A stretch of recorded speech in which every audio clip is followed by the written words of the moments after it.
I woke up to a hard knock at my front door. The clock on my nightstand read 1 a.m. I sat up immediately. No one knocks at that hour unless something is wrong. I put on my robe, walked down the hallway, and turned on the small light by the entry table. The second knock was louder than the first. I checked through the peephole. Marion Holt stood on my porch, shoulders stiff, breath visible in the cold. I opened the door a few inches. The wind pushed snow into the gap. She said, "Don't go out this morning. Just trust me." Her voice was tight, controlled. I kept mine steady.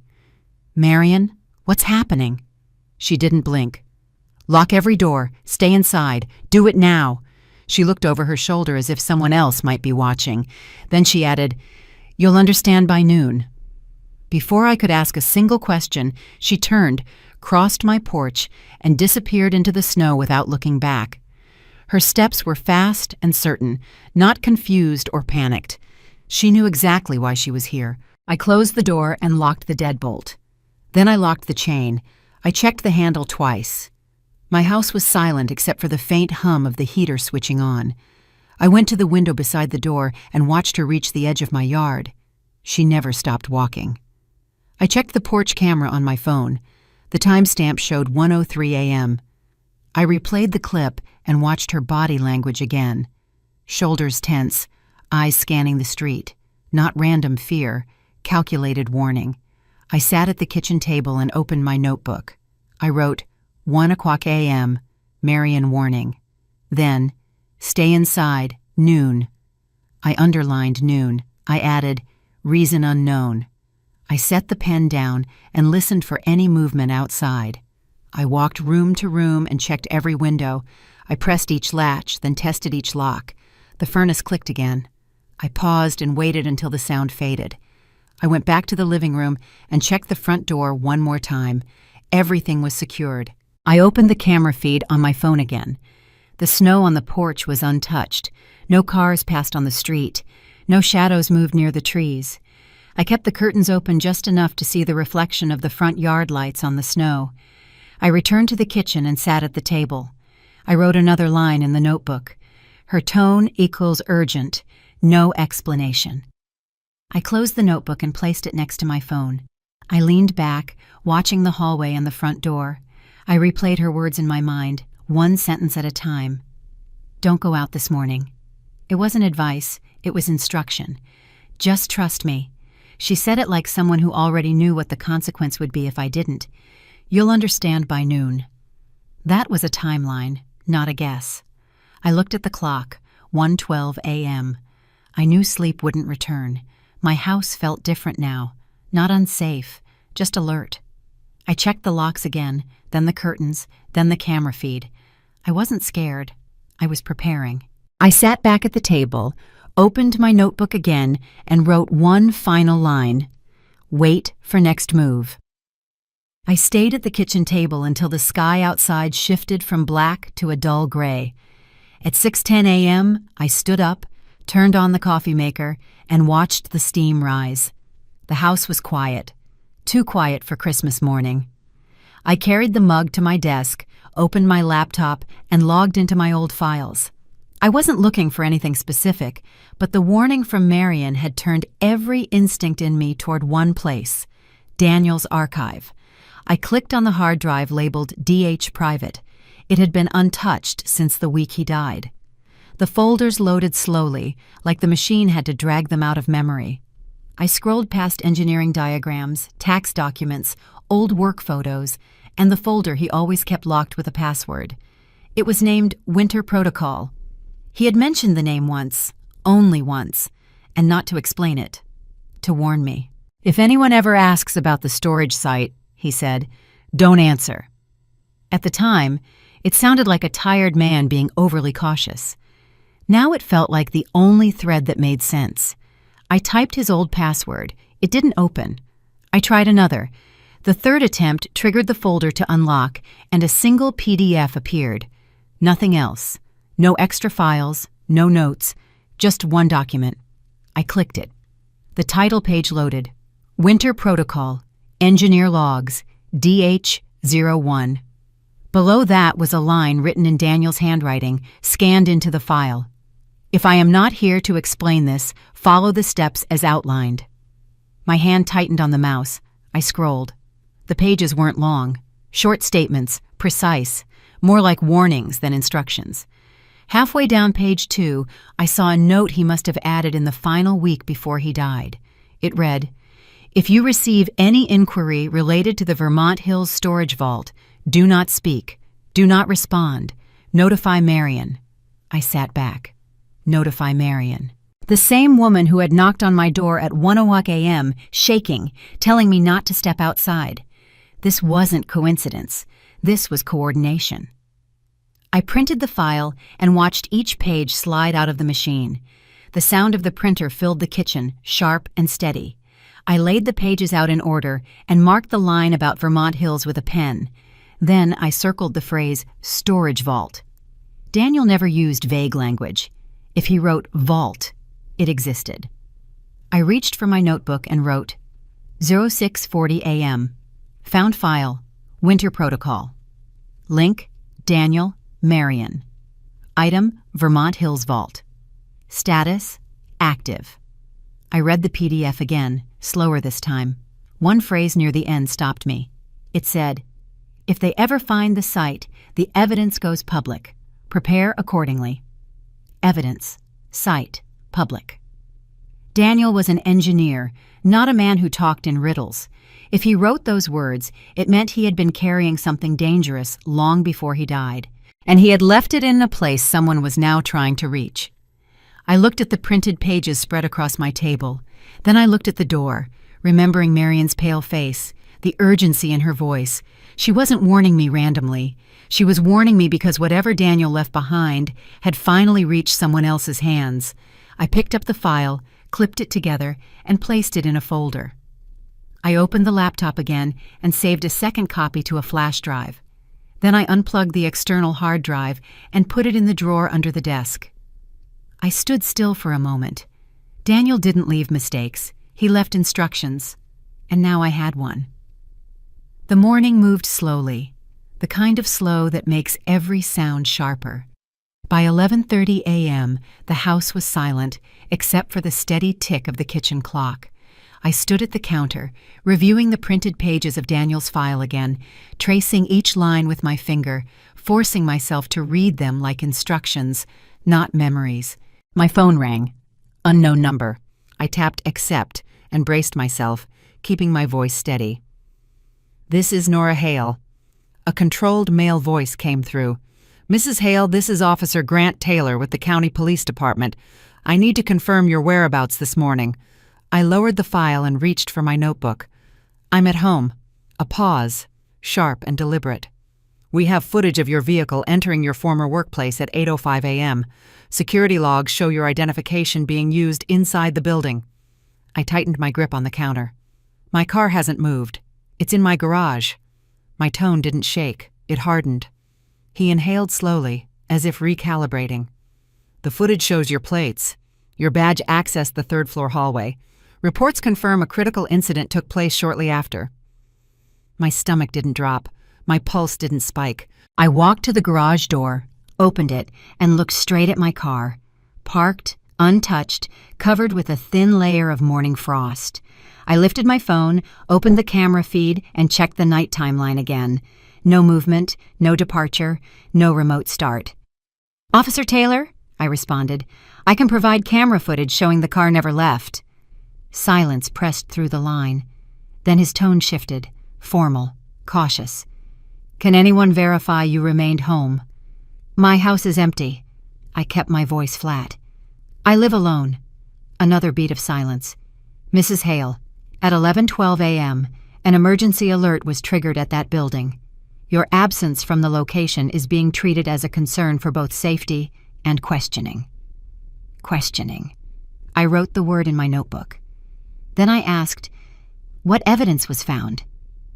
He exhaled, as if debating how much to reveal. "Items associated with you were recovered near the scene." I felt something inside me click into place, not fear, but alignment. Someone had gone through with a plan. Someone who wanted my identity placed at a crime scene before anyone knew what happened at noon.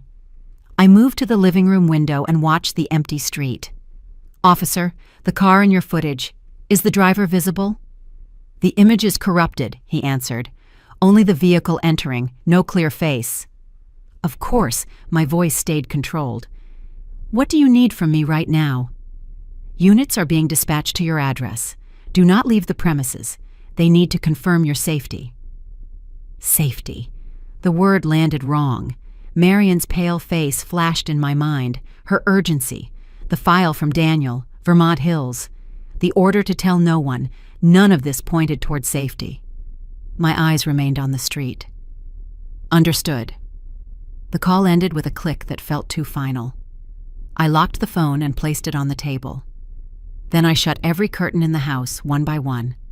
I checked the back door, the side lock, the windows I had already confirmed hours earlier. My breathing stayed even. This wasn't panic. This was preparation. I returned to the notebook and wrote, 11:30 a.m. Police involved. Footage fabricated. Identity duplicated. Car Eagle clean. Next move, unknown. I stared at the last line. Unknown didn't mean unprepared. Someone wanted me to step outside, walk into a narrative built for me.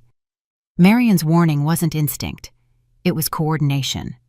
Daniel's file wasn't paranoia. It was evidence. And this call wasn't protection. It was a signal. I closed the notebook, placed both hands on the table, and steadied myself. If someone was trying to rewrite my morning, they underestimated the woman who would read every line twice. The house stayed still after the call ended, but the stillness felt staged, like someone had pressed pause on everything outside my windows. I checked the garage camera again. The car remained untouched. I checked the street camera. Empty. I checked the porch feed. Clear. At 11:47 a.m., another knock hit my door. Not frantic, not hesitant. A single, precise tap, like someone marking a checkpoint. I walked to the door but didn't open it. I looked through the peephole. No one stood there, only falling snow building against the top step. I unlocked the deadbolt halfway, cracked the door open, and looked down. A red envelope sat on the doormat. No footprints around it, no movement on either camera. I picked it up and closed the door quietly. The paper was cold, stiff from the weather. My name wasn't written on it, but a timestamp was printed in bold black ink. 11:45 a.m., exactly 2 minutes earlier. I opened it at the kitchen table.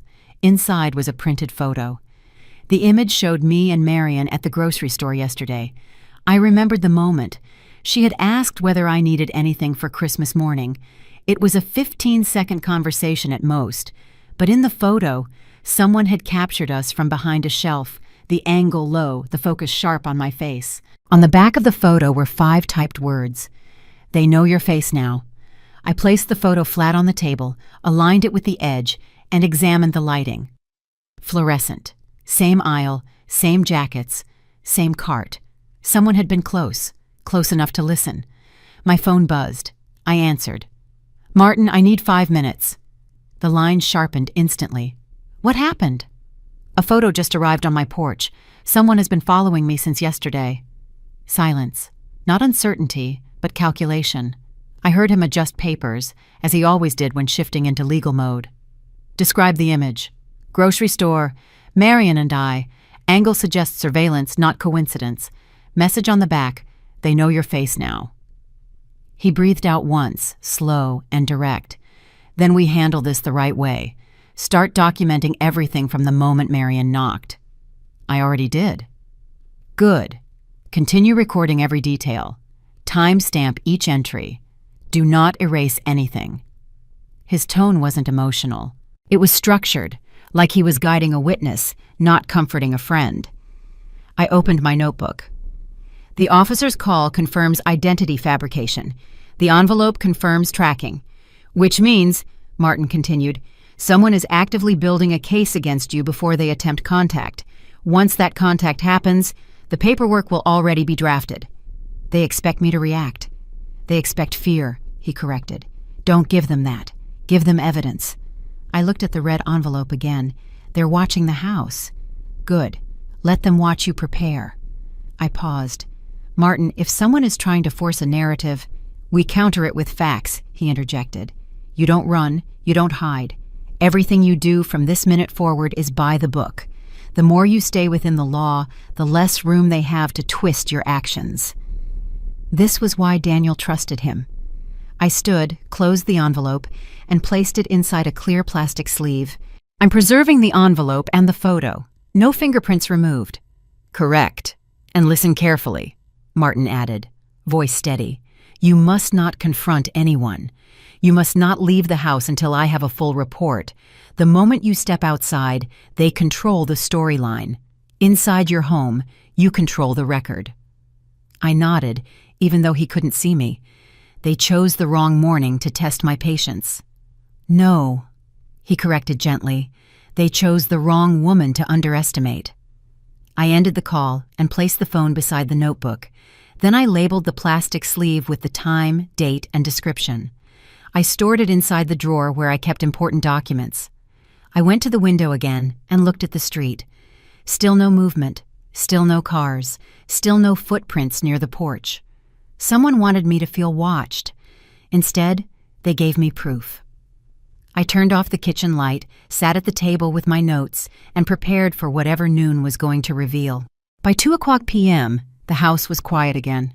I kept reviewing the red envelope, the photo, and the notes from Daniel's file.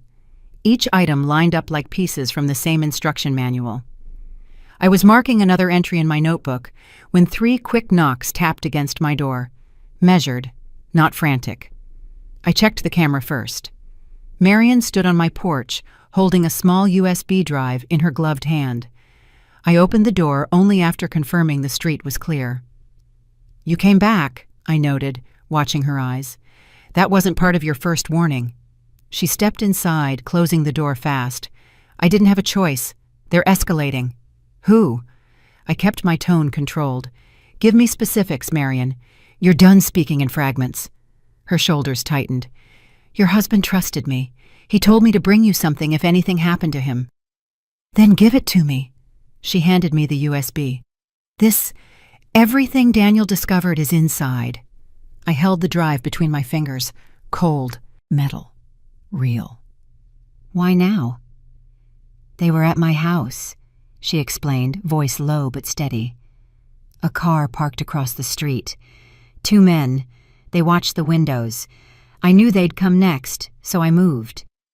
I walked straight to my desk, plugged the USB into my laptop, and opened the folder. A list of files filled the screen. Timestamps, logs, location notes, and a video labeled DH Confidential 07.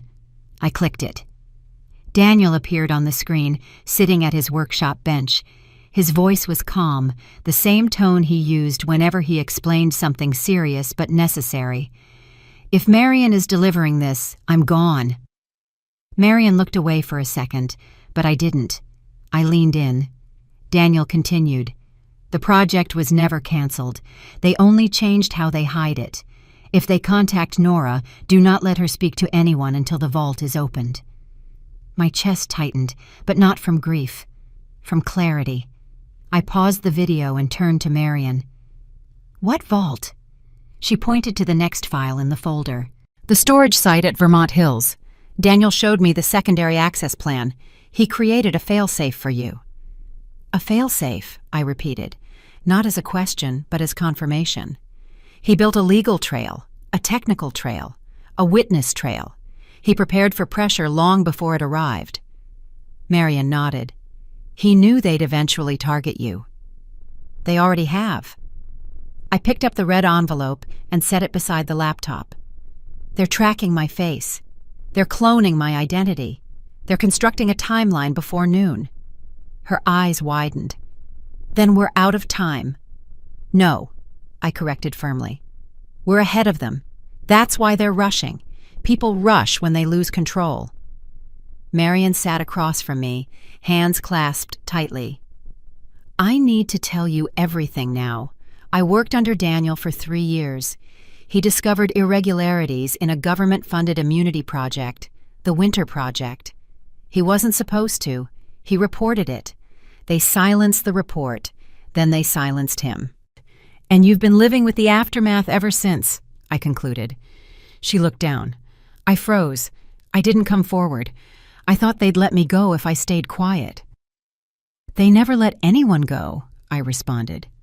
You coming here today proves that better than anything else. She swallowed, then forced her voice steady. Nora, I want to make this right. Then follow my lead, I instructed. Not your fear. She straightened. Tell me what you need. First, I said, turning the laptop so she could see the file structure.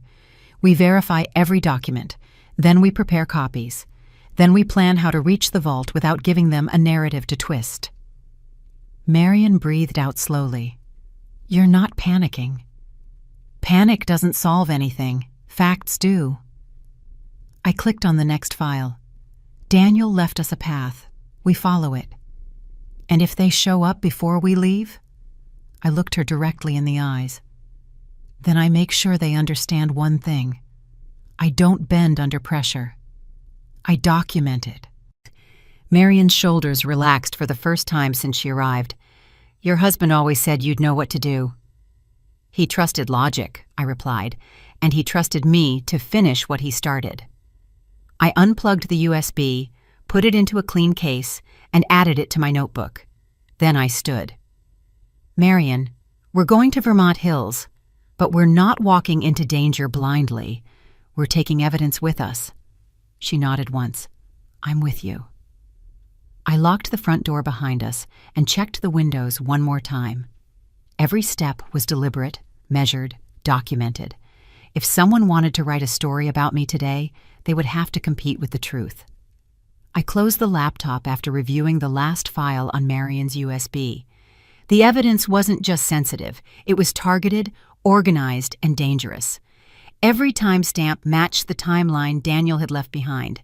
Nothing contradicted his warnings. Nothing felt accidental. Marion stood near the window, watching the street the way someone watches a door that might break open. You need to see the rest, she urged, nodding toward the drive. I've seen enough to confirm one thing, I answered, taking my notebook. Daniel wasn't working for them. He was exposing them. She turned from the window. Then you understand why they erased him. I looked her straight in the eyes. They didn't erase him. They underestimated who he trusted. I connected the USB again and opened the main folder. Rows of documents loaded. Internal memos, research logs, transport schedules, medical summaries. At the top was a master file. Winter Project, Primary Index. I opened it. The first page listed 3 categories: immunity trials, containment protocols, personnel eliminations. Marion watched the screen with her arms crossed. He found proof the project never stopped, not 10 years ago, not 5. They simply shifted the lab sites. And anyone who reported it, I concluded, was removed. Her breath tightened. Including him. I clicked the folder labeled Immunity Trials. It opened a set of charts recorded in Daniel's handwriting, notes highlighted in red-flagged patterns of unnatural immune response tied to unnamed subjects. These logs match the documents in his old briefcase, I noted. He was tracing the experiment backward, not forward. That means he was looking for the origin, not the outcome. Marion nodded. Because once he found it, they couldn't control the narrative. And now they're trying to control mine. I saved local copies of everything. They're trying to build a story before we open the vault. You really think they'll come today? I clicked on personnel eliminations and let the list load. Daniel's name was third. Next to it, cause of death, natural. Redacted signatures stamped the page. Not think, I responded. I'm counting on it. People who stage false identities don't wait. They move before the truth catches up. Marion lowered herself into the chair across from me. Nora, if we release this, they'll come after both of us. That's why we verify every line, every timestamp, every file, I countered. Truth only fails when it's sloppy. Daniel didn't leave anything sloppy. She exhaled slowly. You're handling this better than I expected. This isn't fear, I replied. It's responsibility. I tapped the stack of printed documents. He didn't ask for revenge. He asked for facts. I highlighted a final note on the index page. If they reach Vermont Hills first, the record dies. If Nora reaches first, it lives. I added the line to my notebook. Marion, we finished this today. She looked toward the door, then back at me. You still believe we can outrun them? We're not outrunning anyone, I answered calmly. We're outthinking them. There's a difference. A notification blinked on the laptop, another background file syncing from the USB. Marion stiffened. What is that? I opened it. A small video loaded. Daniel again. His face was drawn, but his voice was steady. If she's watching this file, she already knows what Winter Project is. Marion, if you're with her, protect her. Nora, don't negotiate. Don't trust unofficial channels. Don't step into any vehicle you didn't initiate. And do not speak to law enforcement without counsel. This project has federal shields. The only protection is exposure. Marion pressed a hand over her mouth. I leaned closer to the screen. He wasn't paranoid. He was precise. She whispered, Nora, you realize what this means? Yes, I answered, closing the video. It means we're done being passive. I pulled the USB from the port and locked it into a small metal case. We leave for Vermont Hills in 10 minutes. Bring only what you can carry. Evidence first. Everything else stays. Marion stood, visibly steadier than she'd been all morning. Tell me the plan.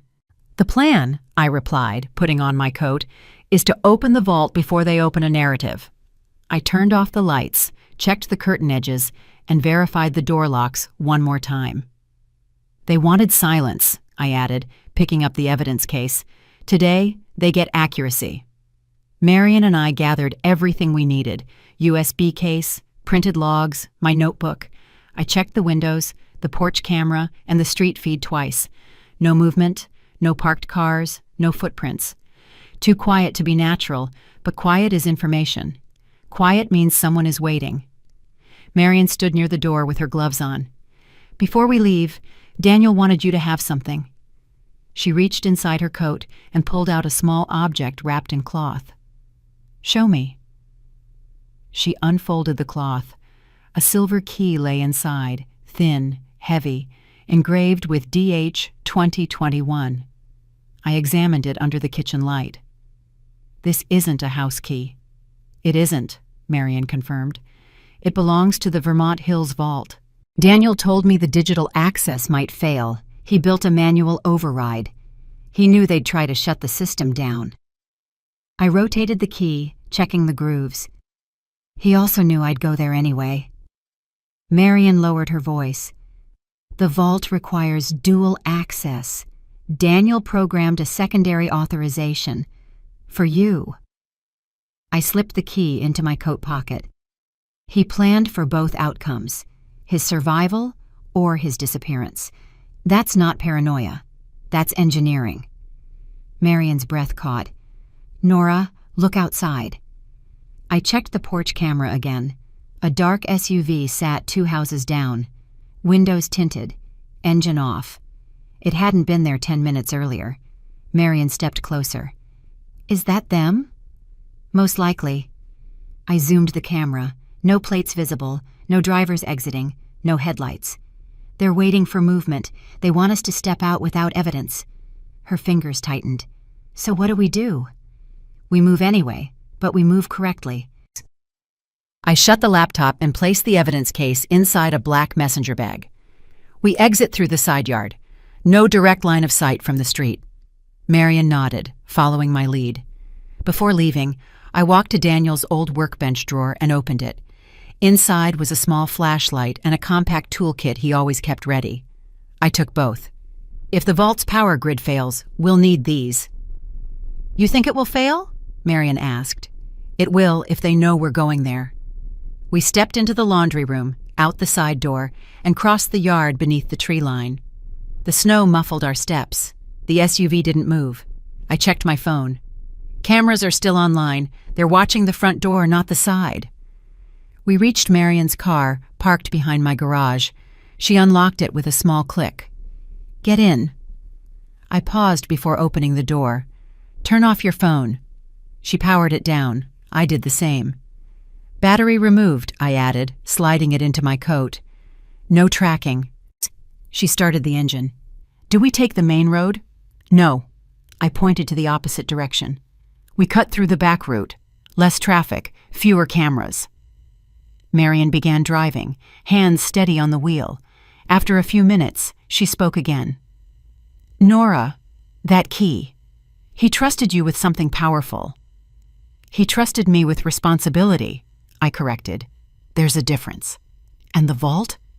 If they reach it first, they won't." I looked out the window at the endless stretch of trees. People who rely on secrecy forget the power of preparation. Daniel didn't. Snow thickened across the windshield. Marion slowed slightly. I checked the rear mirror. No cars behind us. Good. Marion kept her focus ahead. What happens once we're inside the vault? We retrieve the core data. We confirm it physically. We duplicate it. Then we take the evidence where it can't be buried again. To Martin? To the public, I clarified. But only after Martin sets the legal chain in place. They can't silence a process that's already documented. Marion exhaled shakily. "You sound certain." I turned to her. "I'm not reacting to fear. I'm responding to facts." She nodded once, as if collecting strength from the tone. Ahead, the turnoff to the Vermont Hills access road appeared. A faded sign leaned against the tree line. "There," I instructed. "Take it slow. They may have surveillance near the ridge." Marion made the turn and drove along the icy path. The road narrowed, twisting toward the base of the hill. "We're close," she murmured. I reached into my coat and touched the silver key, cold, precise, the last physical link Daniel had left behind. "When we open that vault," I stated, "we don't just recover data, we recover the truth they tried to bury with him." Marion tightened her grip on the wheel. "Then let's finish what he started." The trees opened, revealing the snow-covered access platform ahead. "We're here," I noted, steady and ready. Marion kept both hands on the wheel as we left the last row of houses behind. The neighborhood faded into stretches of frozen fields. I watched the rear mirror, tracking every shadow on the road. Nothing followed yet, but silence on a day like this was never neutral. "We stay off main roads," I instructed. "Any direct route is monitored." Marion nodded. "Then we take County Line and cut through the service trail." "Good. Keep under the speed limit. Sudden movements draw attention." She adjusted her posture, focus tightening. "Nora, once we reach the ridge, there's no turning back." There was no turning back the moment they used my name in that footage. I rested my hand on the evidence case. We drive clean. We drive smart. They don't get a single mistake from us. The heater hummed, fighting the cold air leaking in around the doors. Marion checked the mirror.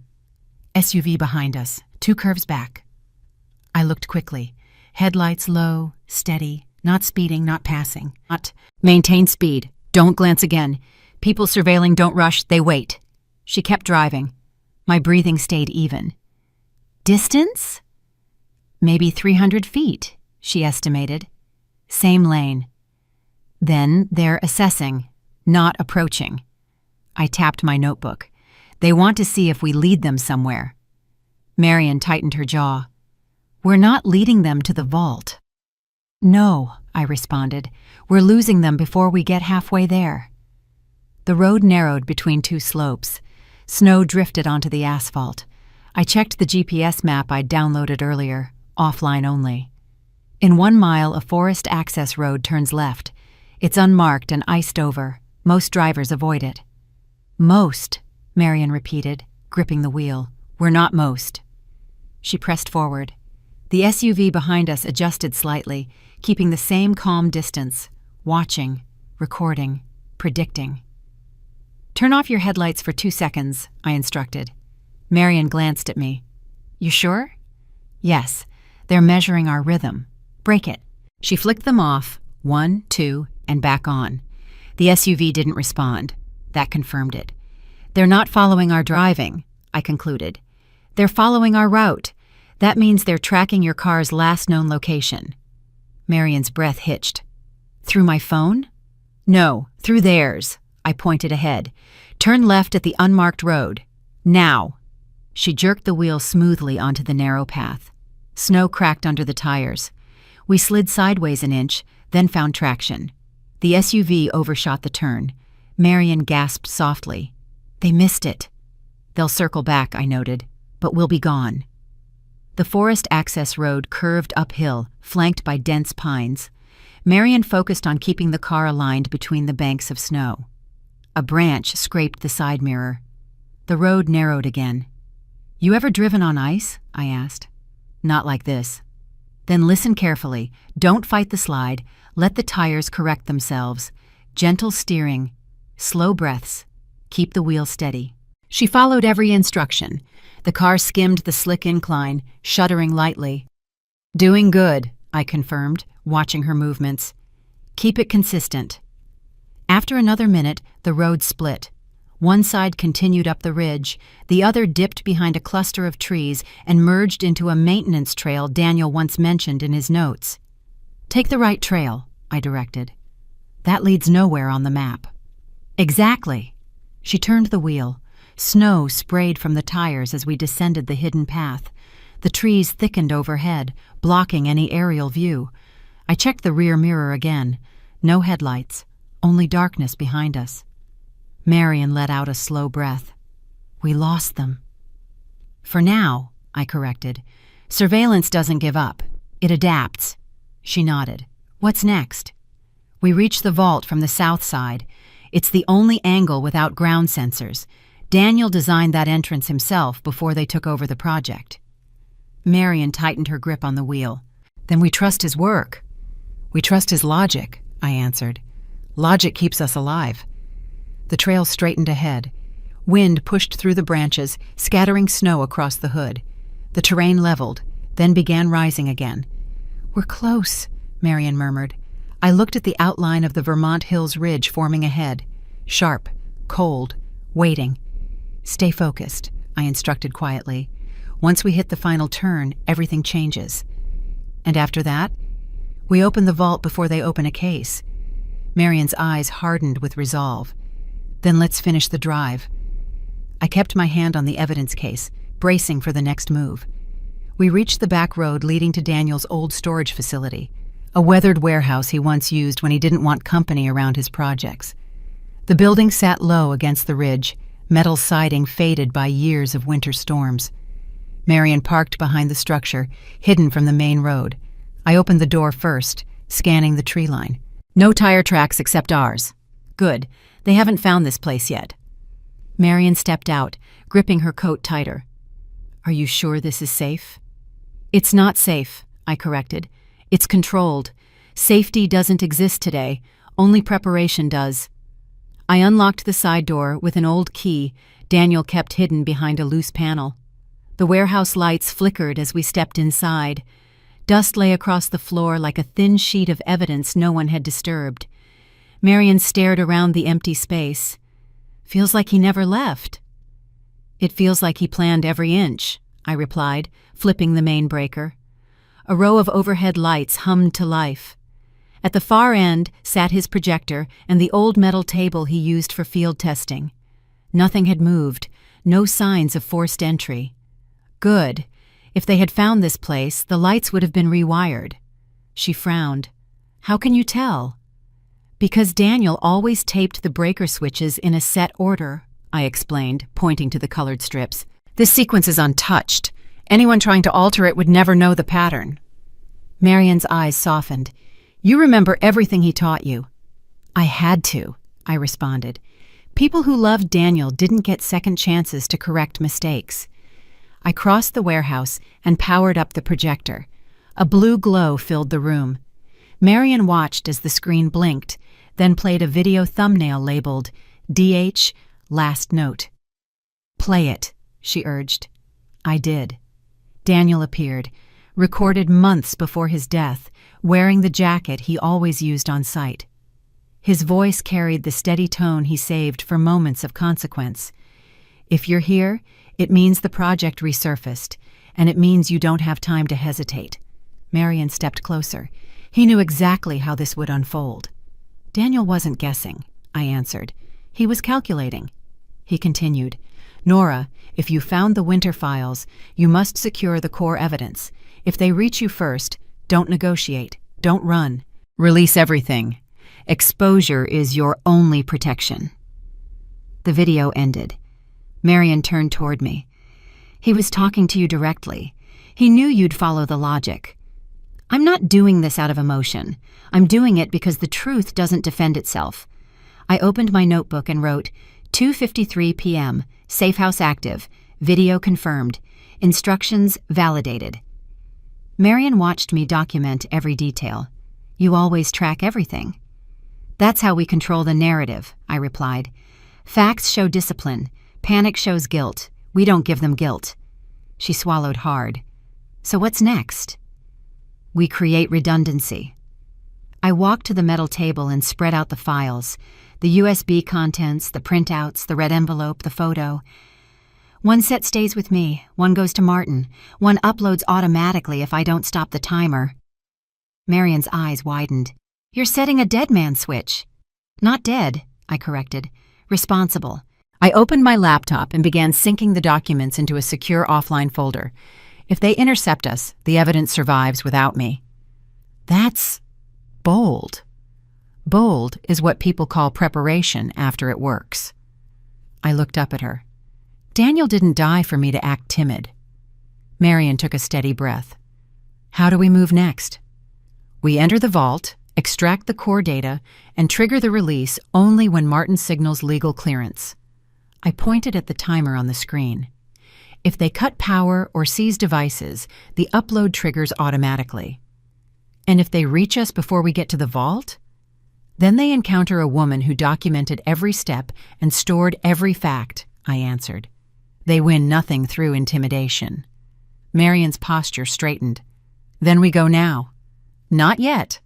I unplugged the projector, packed the files, and double-checked every door. We leave only when the trail behind us is clean. She picked up her coat. Tell me what to do. Follow the plan. No improvising, no fear-based decisions. I shut off the lights. We're not surviving their narrative. We're rewriting it. Marion nodded. Understood. We stepped out into the cold air. The wind cut across the ridge, but the quiet remained. Next stop, I confirmed, locking the door behind us. The vault. Marion gripped the wheel as we got into the car. Then let's end what they started. We will, I assured her, fastening my seatbelt. On our terms, with evidence they can't bury. The drive up the final incline grew steeper, the road narrowing to a thin strip carved along the ridge. Marion slowed the car as the Vermont Hills access platform came into view, an old industrial loading area built into the hillside, half covered by snow and barely visible from the main road. I checked the rear mirror. No vehicles behind us. They'll reach the trail eventually, but not fast enough. Marion parked beside a row of rusted storage crates. Is the vault entrance inside the hillside? Hidden under the maintenance bay, I confirmed, stepping out and scanning the perimeter. Daniel never trusted visible access points. We walked toward the platform. Snow crunched beneath our boots, the sound sharp in the still air. I reached the metal door at the end of the bay and brushed off the frost covering the keypad. Under the grime was a small slot shaped exactly like the silver key's profile. Marion hovered behind me. Does it still work after all these years? Daniel didn't build things to fail. I slid the silver key into the slot. A mechanical click responded. Clean, deliberate, functional. The overhead lights flickered on in a descending row, illuminating a stairwell tucked behind the door. I checked each corner before entering. Stay close. If anything looks manipulated, we step back. We walked down the stairs, the air cooling with each step. At the bottom sat a reinforced steel door with a biometric panel. A small screen displayed a prompt: primary access, DH required, secondary access, verified partner. Marion's breath caught. He programmed you as the secondary. He trusted logic, not luck. I removed one glove and placed my hand on the scanner. A soft tone emitted. Secondary access accepted. Then the screen flashed. Secondary access insufficient, without authorization, override. Marion flinched. What now? I took the silver key again and located a secondary lock beneath the panel. Daniel always left a manual path. Look for a matching groove. She ran her fingers along the lower seam. Here. A small indentation sat hidden behind a sliding shield. I aligned the key and turned it slowly. The lock engaged. The biometric panel rebooted. The steel bolts shifted. A final message appeared. Failsafe protocol triggered. Door opening. The vault door slid aside. Inside was a narrow hallway lit by recessed LEDs, leading to a room encased in thick concrete. No decorations, no markings, only purpose. Marion stepped forward cautiously. He built this to survive anything. He built it to outlive anyone trying to erase him, I corrected. At the end of the hallway lay a circular chamber with metal racks lining the walls. Each rack held sealed cases, labeled with codes matching the files we'd seen on the USB. But the center of the room held the important item: a reinforced storage pedestal with a biometric pad, a manual key slot, and a digital terminal. I approached the pedestal. This is the core. Marion glanced between the cases. Is everything we need here? We verify. I inspected the rack numbers. USB logs match, printouts match. Daniel's note confirmed physical storage here. Nothing looks disturbed. She exhaled shakily.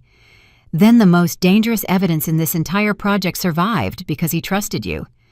He trusted preparation, I corrected, placing the evidence case on the pedestal. Now we prove he was right. I connected the USB drive and uploaded Daniel's file list to the terminal. Each item appeared with a green status indicator. Archive intact.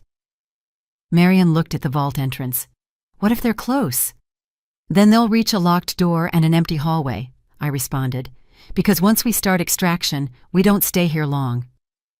I lifted the lid on the central storage case. Inside were the original project logs, physical proofs that no digital wipe could destroy. Daniel's handwriting appeared on the first page. Marion covered her mouth. It's real. All of it. Truth usually is, I answered. The problem is who controls the access. She nodded slowly. So what now? We scan, we duplicate, and we transmit to Martin's secure channel. I powered the handheld scanner. Everything gets documented. Nothing leaves this vault undocumented. And once the upload starts? Once it starts, I replied, locking the case back into position. The truth leaves with us, even if we don't. Marion steadied herself. Then let's begin. I initiated the extraction sequence. The progress bar lit the room with a soft blue glow. We're in, I noted, and they're officially out of time. The extraction bar reached full connection status. The terminal unlocked with a soft mechanical click, granting access deeper into the vault. I pushed the inner door open and stepped into the evidence room. Rows of metal shelves formed a circular layout around the center platform. Everything here was organized with Daniel's handwriting. Clean, numbered, deliberate. Nothing chaotic. Nothing misplaced. This wasn't a hiding place. It was a record he built so the truth couldn't scatter when he was gone. Marion hovered at the doorway. It feels like walking into his mind. This is his logic on paper, I replied, scanning the shelf labels, and logic doesn't lie. I moved to the central pedestal. A sealed containment box rested under a glass cover. The label burned straight through the sterile lighting. Core Docs. Winter Project. Do not alter. Marion stepped closer, her voice low. Is that the original evidence they targeted? More than that, I corrected. This is the part they couldn't replicate or destroy. I lifted the glass cover. The containment box unlocked with a biometric scan tied to Daniel's access profile and the silver key override. Once the latches disengaged, I opened the lid. Inside was a stack of folders, each marked with Daniel's initials. On top lay a handwritten letter addressed to me. Marion covered her mouth. He left something for you. Then we read it, I stated, opening the envelope. Daniel's handwriting was steady as always. Nora, if you're seeing this, then what I feared has happened. I wasn't able to stop them. That task is yours now. They will try to bury you the way they buried me. Don't let them. Finish what I started." Marion watched my expression carefully. He knew they'd come after you next. He knew they'd try to erase the evidence by erasing the person holding it. I folded the letter with steady hands. But he also knew I don't scare easily. I lifted the next folder. Inside were original research logs, timestamps, signatures, and sequence charts. Every page matched the digital versions on the USB. "Physical verification complete," I noted aloud, "which means our upload becomes irrefutable the moment we transmit." Marion stepped forward. "Should we start scanning?" "Yes, every page, no page left behind." I placed the documents on the scanner built into the terminal. This room is the only place where the truth still exists in its original form. If we leave without duplicating everything, we hand them another chance to rewrite the story. The scanner hummed softly. Papers fed through with crisp, mechanical precision. Each completed scan appeared on the terminal with a digital signature. "Files 1 through 14 verified," I confirmed. "Move the next set." Marion passed me another bundle. Every binder, every chart. Daniel recorded everything. "He recorded enough that a court won't need imagination to understand," I answered, adjusting the scanner. "Facts speak louder than fear, and he built a system full of facts." Halfway through the next stack, Marion froze. "Nora, look at this." She held out a sealed evidence pouch. Inside was a drive labeled Personnel Protection, Secondary Access, NH Only. "He left you your own channel," she whispered, "a private one." "He trusted redundancy," I replied. "He knew one breach could collapse everything unless there were layers." I connected the drive to the secondary terminal. A new archive opened. Video files, statements, lab findings Daniel recorded off-grid. One video caught my attention. Its timestamp matched the week before his death. I opened it. Daniel sat in his basement workshop. His face was exhausted, but his eyes were clear. "Nora, if this reaches you, they've already made their move. They'll try to silence you by confusion first, accusation second, arrest third. Don't negotiate. Don't trust their questions. They're not gathering truth. They're controlling outcome." Marion inhaled sharply. "He predicted everything." "No," I corrected, leaning closer to the screen. "He understood their pattern." The video continued. "You're not alone. Marion knows enough to guide you. Martin knows enough to shield you. Trust the two of them. And when the time comes, make the truth public. That's the only protection anyone has left." The video ended. Marion stood still, processing his words.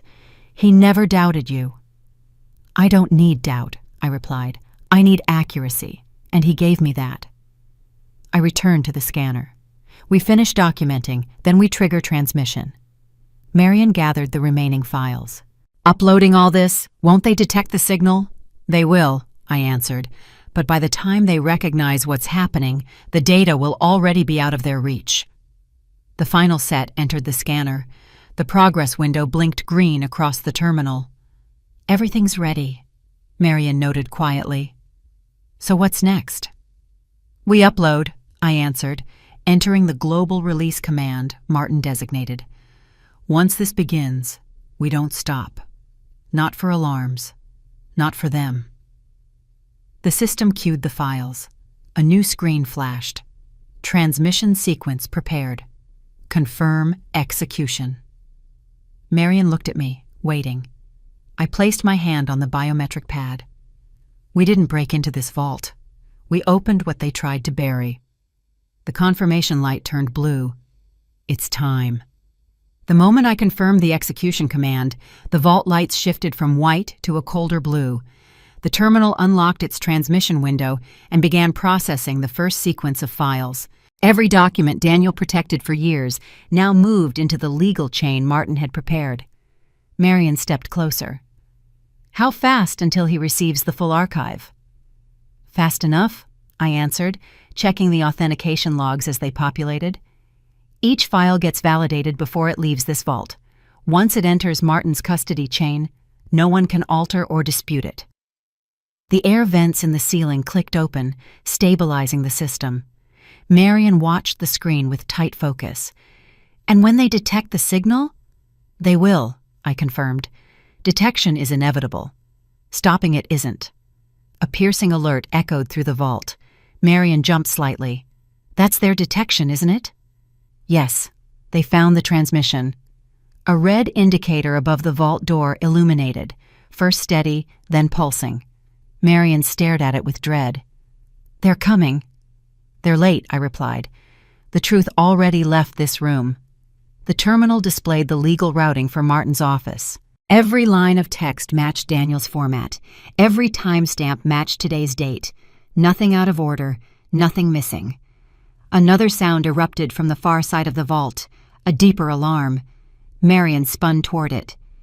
What now? Perimeter breach. I scanned the terminal again. They reached the hillside entrance. Her breathing hitched. How quickly can they get through? That depends on how much force they brought. I started securing the evidence case. Either way, the transmission still finishes. The overhead lights flickered once, just once, but stabilized again. Marion's voice tightened. Power interference? External, I confirmed. They're trying to overload the system. A message flashed across the terminal. Unauthorized network probe. Blocked. Marion exhaled sharply. They're trying to intercept the upload. They're trying to understand it, I corrected. Interception isn't possible from outside this vault. A sudden low thud vibrated through the steel door. Marion flinched. They're inside the stairwell. Let them walk, I answered calmly. Walking doesn't undo evidence. The terminal continued verifying and dispatching packets of information through the legal channel. Even without a visible progress bar, I recognized the pace, structured, relentless, thorough. Daniel's work moved with the same precision he lived by. A louder impact hit the outer door, metal against metal, controlled and tactical. Marion's voice dropped to a whisper. They brought a full response team. Of course they did, I replied. They always bring numbers when truth isn't on their side. Another alert appeared. Transmission confirmed. Legal receipt verified. Public redundancy armed. Marion grabbed the pedestal. Public redundancy? You didn't tell me it was automatic. It triggers if they cut the power, I explained. Daniel didn't build one exit, he built several. A third hit slammed the vault door, this time hard enough to shake the floor. Marion stiffened. They're about to breach. They can breach steel, I replied. They can't breach what already left this vault. The terminal dimmed for a moment, then displayed a final confirmation line. Archive release, complete chain of custody, M. Cole. Active global mirrors, secured. I locked the console. We're finished. Marion pressed a hand to her chest, relief flooding her posture. They can't bury it now. No, I answered. They can only witness what they failed to stop. The outer chamber lights shifted to red, protocol for an imminent forced entry. Boots thundered down the concrete stairs. Voices barked commands. Flashlights swept across metal. Marion stepped back. They're seconds away from breaking through. I sealed the evidence case. Then let them. She looked at me, stunned. You're not running? Running won't protect the truth, I replied. Releasing it already did. Another violent crash hit the vault door. The locking bolts shuddered. Marion raised her voice over the noise. What do we do now? We walk out when they enter, I answered. Not as fugitives, as the only people in this facility who followed the law. A final impact reverberated through the chamber. Long, deep, decisive. I faced the door without an ounce of panic. They wanted silence, I told Marion. Instead, they received documentation. The steel frame strained under another hit. It's time. The vault door finally gave under the fourth strike. The steel frame groaned, then burst inward as a tactical team surged through the opening. Flashlights snapped toward us immediately. Controlled, synchronized, practiced. I raised both hands to chest level, not in surrender, but in clarity. Easy. No one here is resisting. Marion stood close behind me, her hands lifted as well. She trembled, but she didn't step back. Officer Grant Taylor moved through the line of agents, his jaw set tight. "Nora Hale, step forward." His tone carried official protocol, but the tension behind it told me he had already seen the broadcast. He knew the truth was out. I stepped forward with steady posture. "Before you speak, confirm something. Did your department receive a data release flagged under Martin Cole's legal chain?" Grant paused, not long, but long enough to confirm he had. "That isn't relevant right now," he replied, though his voice lacked conviction. "It's entirely relevant," I countered. "That information verifies every file you chased me for, and you received it before stepping through that door." The flashlight beams wavered slightly as the tactical officers exchanged glances. Grant maintained his position. "Mrs. Hale, you're being detained under federal directive. You'll be escorted for immediate questioning." "No," I corrected calmly. "I'll be escorted under legal protection. There's a difference." A second set of footsteps echoed from behind the tactical line. Martin Cole entered the vault corridor, coat still dusted from snow, an official document folder in his hand. Grant stiffened. "You should not be here." "I should be anywhere the law is being ignored," Martin responded, holding up a stamped order. "This is a protection directive under witness security, effective immediately." Grant took the document and scanned the first page. His expression cracked. Martin continued.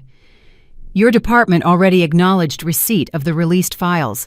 That means this arrest attempt is outside legal scope, unless you intend to detain a protected witness on the same day her evidence was verified." Marion let out a shaky exhale. I kept my focus on Grant. "You knew the moment you stepped inside that the truth was already in the public record." Grant lowered the document and spoke quietly. "You created a situation far bigger than you realize." "No," I responded. "The situation was already bigger. I exposed it. That's not a crime." And the tactical team began lowering their weapons, not dramatically but naturally, the way trained professionals react when they know the objective has shifted. Grant returned the protection order to Martin with a tight movement. "Procedures still require detainment until we confirm the chain of custody." "Then follow procedure," I replied, "not pressure." He met my eyes with a conflicted stare. "Mrs. Hale, turn around." I complied, placing my hands behind my back. His cuffs clicked around my wrists, firm but not hostile. Marion choked on a breath. "Nora." I turned my head slightly. "Stay with Martin. Follow the plan. Nothing changes." Grant guided me toward the door. "You'll be transported to county intake for processing." "That's fine," I responded. "Every camera you bring will show the same thing, compliance and documentation." We stepped into the hallway. Tactical officers parted for us. None looked hostile anymore. They looked informed. As we passed the threshold, one officer near the stairwell spoke under his breath, not to me, but to Grant. "Sir, the leak is global. Every major network has it." Grant halted for a moment, just long enough to accept that everything had slipped beyond the control of the people who sent them. He refocused and continued leading me toward daylight. "Mrs. Hale, whether you realize it or not, this changes everything." "It changes what needed to change," I answered quietly. "That's the point." Outside, the snow reflected the emergency lights. Cameras rolled. Reporters were already gathering behind the barricades. Someone in the crowd shouted my name. Grant tightened his grip.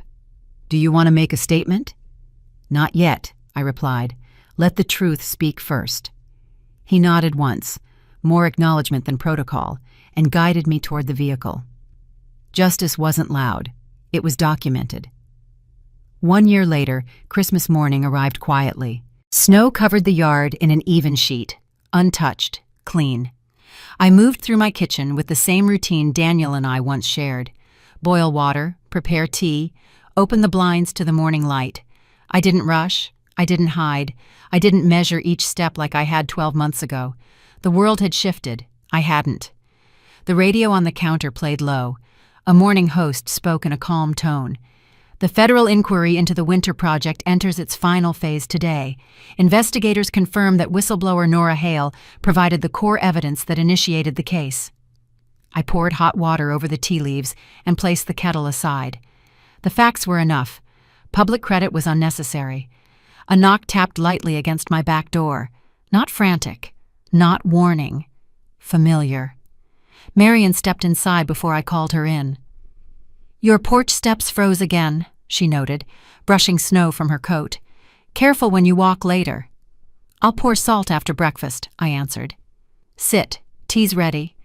She removed her gloves, placing them on the table. Hard to believe it's been a year. "It feels longer," I admitted, setting 2 cups down. "But the right kind of longer." She eased into the chair across from me. Her posture was stronger now, her voice steadier. I watched the morning report. They finally named the officials who approved the project. "They named them because the evidence forced them to," I replied. "Accountability doesn't happen out of kindness. It happens when the facts leave no room to hide." Marion nodded. "You kept every record. You followed every step. You never backed down." "I followed Daniel's instructions," I corrected gently, "and I followed the law. That combination is the only reason we're here drinking tea instead of fighting another cover-up." She wrapped her hands around her cup. "Do you regret any of it?" "No." I leaned back slightly. "Justice doesn't require regret, only honesty." The radio continued in the background. "Officials state that reforms will focus on preventing sealed programs from bypassing oversight. Public advocates credit Nora Hale's evidence with exposing those failures." Marion smiled faintly. "You hear that? They're thanking you on national radio." "I hear accuracy," I replied. "Not praise." She laughed quietly. "You haven't changed." "No," I agreed, "and I don't intend to." We shared a moment of silence, calm, earned, real. Then Marion straightened. "Have you spoken to Martin this week?" "He called yesterday," I answered. "He said the final report is nearly ready. Once it's released, the case won't belong to any agency. It will belong to the public record forever." Marion let out a breath that carried a year's worth of tension. "You did it, Nora." "We did it," I corrected. "Daniel started it. You carried the risk. Martin secured the legal path. I acted when the moment arrived. Justice isn't one person. It's a chain. Break one link and nothing holds." Outside, a plow passed slowly down the street. The metal scraped across the pavement, clearing the road for holiday traffic. Marion watched it through the window. "Do you ever think about what would have happened if you hesitated that morning, when I knocked?" "No," I answered, "because hesitation was never an option, not with what Daniel left behind." She nodded, absorbing the words. "He trusted the right person." "He trusted preparation," I replied, "and preparation won." I pushed a small plate toward her. "Eat, it's Christmas." She broke into a real smile. "You kept the old recipe." "Tradition survives when truth does," I stated plainly. As we ate, the radio host delivered the closing line of the segment. "Public thanks continue for Nora Hale, whose determination ensured accountability where secrecy once stood." Marion set her fork down. "How does it feel hearing your name like that?" "It feels correct," I answered. "Not flattering, correct." She leaned back in her chair, content. "So what now?" "We live," I replied, "without hiding, without fear, and without waiting for permission." The morning light grew stronger through the window, bright, but not harsh, the kind of light that reveals everything exactly as it is. I lifted my cup. "We didn't break the law, Marion. We reminded it why it exists." She lifted hers as well. "To the truth." "To the truth," I echoed. And for the first time in a year, the day felt exactly as it should. Quiet, steady, and honest. The kind of ending that comes when justice stands without apology. What happened that Christmas didn't make me a hero? It made me responsible for the truth my husband left behind, and responsible for the people who didn't have a voice when the Winter Project tried to bury them. Justice didn't arrive quickly. It didn't arrive loudly. But it arrived because good people stood firm when it mattered. Daniel, Marion, Martin, and everyone who believed documents speak louder than fear. If this story reminded you that one honest action can change an entire system, then thank you for spending this time with me. Your presence here matters more than you realize. It means stories like mine still have a place in this world. Before you go, take a moment to subscribe to Grandma Life Stories. It helps these true-to-life stories reach more people who believe in accountability, truth, and the quiet strength that comes with age. And if you'd like to, you can leave a comment below telling me where you're watching from. I always enjoy knowing how far these stories travel and who's listening on the other side. Thank you for being here. Thank you for listening. And thank you for believing that justice, real justice, is still worth fighting for. I'll see you in the next video. Take care and stay safe.